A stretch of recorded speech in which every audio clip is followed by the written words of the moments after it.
اليوم بسوي معاكم فطيرة الراعي ومتأكدة حتعجب الصغار قبل الكبار، فلازم تجربوها. في قدر على النار حضيف اللحمة وبس تنشف الموية وتتحمر اللحمة معايا، حضيف كل الخضار اللي عندي، بعد كده حضيف رشة ملح وفلفل أسود، وحضيف بهارات إيطالية ومعجون طماطم وصويا صوص،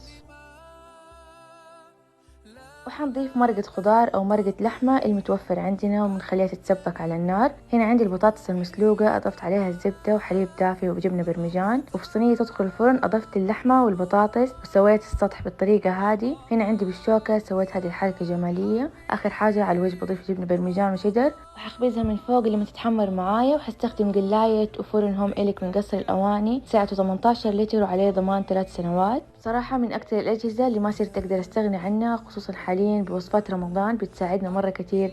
ولا تنسوا تجربوا الوصفة لأنها بصراحة مرة لذيذة وما تتفوت، وبالعافية عليكم.